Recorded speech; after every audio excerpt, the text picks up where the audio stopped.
It wasn't that I wanted to die, I just didn't care if I did. Life and death were equally meaningless to me, equally neutral, two sides of the same coin that I would have happily passed by on the street without picking up. I was raised Lutheran Protestant. My parents and whole family were extremely strong-faithed. It was the centerpiece to everything. We did it all the sacraments, the traditions, the rules, the beliefs, from top to bottom. When I was young, the Protestant doctrine was just another truth of the world. It was as real and as true as why you look both ways before you cross the street. As a young child, your family is your only real snorkel to the universe. What else are you supposed to believe other than what the people who taught you how to talk and act and tie your shoes and everything else say? As I got a bit older though, like most teenagers do, I started to question everything. Most of my friends weren't nearly as strong-faithed, if they were at all, and some that were of an entirely different faith that fundamentally contradicted mine. It all felt increasingly strange to me, increasingly hard to make sense of, as the reality of my family and childhood collided head-on with the incompatible reality of the world. At its core, it was hard to disagree with many of the moral ideals of Protestantism and Christianity, the ethical righteousness, the communal kindness, the forgiveness and discipline. But even at this age, a lot of this stuff just seemed like common sense to me. And as I got even older, it seemed like these parts didn't even really need faith at all. It was only the obscure big picture stuff that really needed faith. The parts about God's will and grace, salvation, what comes after death, and what the point of all this is. By the time I was 17 or 18, I had pretty much realized that all of these parts, all the parts that depended on faith, were nonsense. Soren Kierkegaard wrote, "Faith simply means what I am seeking is not here, and for that reason, I believe it." But I didn't believe anymore. I didn't believe one could believe in something they didn't know for any good reason other than desperation or lack of authentic alternatives. I didn't believe in the scripture or God. I didn't believe there was any purpose to life. I didn't believe in an afterlife. I didn't believe in anything. Following this period of my life, I lost all concern and became fairly reckless. I just wanted to do anything that would potentially numb the nothingness of being. As far as ways to potentially go, I have to believe this might be one of the most interesting. To realize you're in your last moments of life while in free fall must be one of the most poetic sensations to intersect the human mind.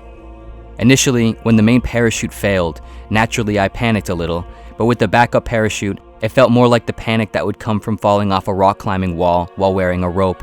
I just needed it to catch me. After gathering myself a little, I pulled the cutaway handle and disconnected the main parachute. This immediately sent me spiraling out of control though. I managed to restabilize myself enough and pulled the reserve handle for the backup parachute. Nothing happened. I pulled at it again. Still nothing. I don't know how many times in different ways I pulled on it from here, but I was essentially just violently and desperately yanking at nothing. There was nothing there to catch me. The feeling at this point was so beyond describable. Your brain just can't comprehend what is happening. It panics itself into an almost psychedelic state of mind. There must have been just 40 or 50 seconds or so between me and the ground. I know it probably sounds like the most cliched thing one could say here, but those 40 or so seconds lasted for what felt like hours. I don't mean to say that just as some sort of expressive hyperbole, but I literally mean they felt like they slowed into hours or even a whole day.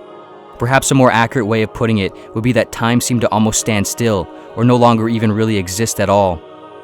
In the past, I've read various works of philosophers who argued that time is a feature of the mind and not actually a property of objective reality itself. An experience like this really makes you take that seriously.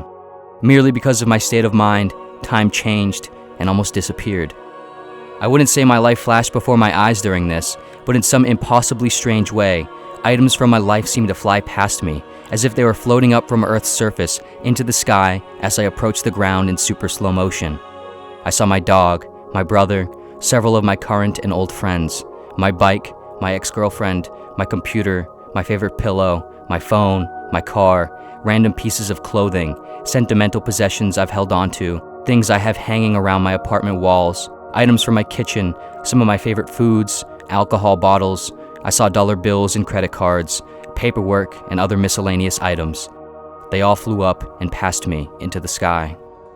At first, as I watched these items drift up and toward me, I found myself thinking about what I had already known now in my adult life. With death approaching millisecond by millisecond, inch by inch, its impending nature elucidated by this immediate physical exemplification, all these things that were passing by were about to be gone forever. Not literally per se. Of course they would outlast me physically, but in the sense that they existed in their form as I knew them exclusively inside my head, and since my head was about to be no longer, neither would they. And so, all of these things, my life, the way I saw and understood everything, in but seconds, would ultimately not matter at all. It would all go nowhere for nothing. But yet, despite this, as these things seemed to drift past me, I watched in agony. I had the sudden awareness that the distance between me and the ground was the distance between me and never seeing my dog again, never seeing my friends again, never meeting a new friend again, nor girlfriend or spouse, never entering into my apartment or home at the end of a long day again, never walking down a street again, never tasting food again, never experiencing any item or person I had ever known again. We all know, as a concept, that eventually we will do everything for the last time. There's no surprises here. But knowing this as a verbal construction versus staring its truth dead in the eyes as it approaches you from mere feet and seconds away is a totally different thing. In this moment, I not only felt the survival instinct of my unconscious mind kick in, but I also felt an immense despair and desire for life on the conscious side of my being as well. This may seem less than interesting to you, but to me, seeing as how for the prior several years of my life, I was convinced that life didn't matter, and I didn't care if I died or not. The fact that everything mattered so much in this moment, even something as simple as just the kitchen spoon I preferred to use, was revelatory. I realized in all of this that the significance of these items, the significance of my life, was not about what it all meant beyond me or beyond this life. Made clear by the clarity of death, even though none of it was coming with me into the ground, it all still mattered. The meaning, the significance, came from me while I was alive. It was around this moment that I sort of came back to. Definitely not fully, but at least more than I was.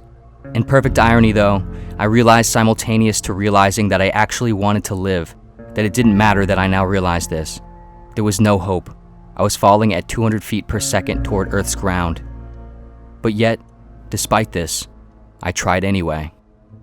I flattened my body and tried to slow my descent as best I could. I scanned the area around me and located a nearby lining of trees and aimed toward it. More and more, the trees grew from what looked like one large mass of moss on Earth's surface to individual separate objects growing in size and detail. Without even thinking, I positioned myself upright, put my legs forward, back straight, shoulders up, hands on my head. Then, black. It felt like I was passing over to some other realm of existence. I remember thinking to myself in one burst of dim consciousness, perhaps I was wrong. Perhaps there is an afterlife. But in another subsequent burst, sometime later, I realized, unless they carry you to heaven on a stretcher in a helicopter, I was either hallucinating, dying, or somehow surviving.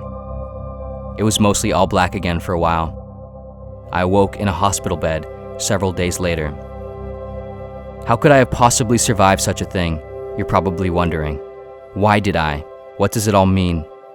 Admittedly, I wrestled with all of these sorts of questions for a period of time after, but one of the many things I realized from this whole absurd incident is that things don't have or need grand reasons or explanations beyond themselves.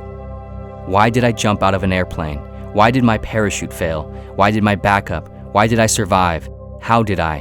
Why did I think about skydiving in the first place? Why was I born as someone who became someone who did? Why was I born someone at all? Why was the world and universe? These questions ultimately get you nowhere with nothing. But that's just it. You don't need them to go anywhere with anything, as long as you are here. That's where all questions and answers ultimately start and end anyway. You, here, and now. The leap of faith in life I now believe I've discovered is not in believing that some meaning or point exists beyond you or this life. There is likely nothing to hope for or believe in after the moment of impact. But the real leap of faith is in believing that what exists down here on the ground, right now, what you can know and experience while you can know and experience, is enough. I do not want to found anything on the incomprehensible. I want to know whether I can live with what I know and with that alone. Wrote what has since the incident become one of my favorite writers, Albert Camus. I have not become naive. I know there is no hope for any grand gesture or reconciliation of life. I know it is all for nothing, everything made futile, mocked ultimately by death's approaching supremacy. But the question is, Can I survive in the face of this hopelessness? Can I care and try anyway? I did it once already. I leaped from the abstract realm of the heavens 15,000 feet up and landed down on the material, earthly grounds of reality and survived, and with reason too. My story is a hymn for the absurd.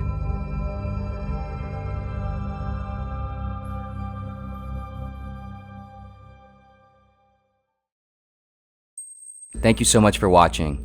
For anyone interested in further supporting the channel, a small restock of clothing is now live on the Pursuit of Wonder website.